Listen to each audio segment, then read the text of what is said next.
Well, first of all, Jill and I and the entire administration send our condolences to Her Majesty Queen Elizabeth II on the loss of Prince Philip. He was a heck of a guy. It was his lifetime of service to the United Kingdom and the whole Commonwealth was visible to everybody for a long, long time. And his bravery serving in World War II, as well as his being a champion of the environment, as well as the charitable things he set up. So we really do express our condolences for extraordinary life that was led by the Prince, and I think he's going to be missed, particularly in the United Kingdom.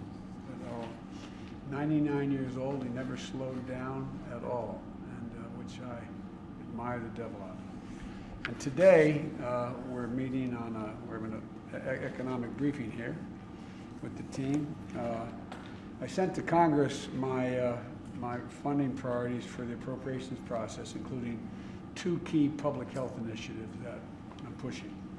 First is, like DARPA in the Defense Department, which was designed to develop and has developed breakthroughs to protect us and enhance our physical safety.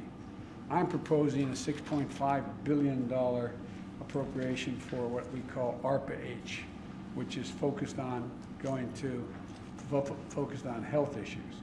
This is a pioneer breakthrough that we hope we can detect and treat and prevent diseases like Alzheimer's and diabetes and give us a chance to end cancer as we know it, because we'll focus exclusively on those items. And secondly, I'm proposing a historic funding increase of 50% of $4 billion than the opioid crisis, which still ravages the country and has taken so many lives over the last 2 years. Resources both to states and to tribes for treatment as well as prevention.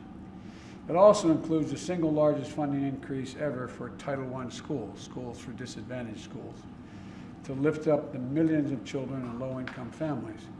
And it'll put them in a position where all the data is, I've talked a lot about this, the data shows that it puts a child from a household that is a lower income household in a position, if they start school, not daycare, but school at 3 and 4 years old, there's overwhelming evidence that they were able to compete all the way through high school and beyond. And so it doubles the funding as well for VAWA services, including resources to end the rape kit backlog. We've been working this for a long, long time, and we still have a backlog in the rape kit. And the point is, a significant number of women who have been raped and the person has not been found or convicted is because they're sitting in jail. The average rapist rapes about 6 times. And so out there, we want to make sure we go through this backlog and find out, to bring some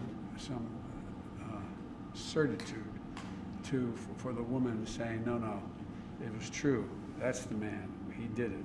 And it changes the whole perspective, all the hearings we held on that. And also, there makes major investments in the fight against climate change. And there's issues that are personal to millions of Americans in the area of VAWA, because I get that asked and we get spoken to by everyone from mayors and governors, local officials of both parties. So I look forward to working with Congress to advance these and other priorities.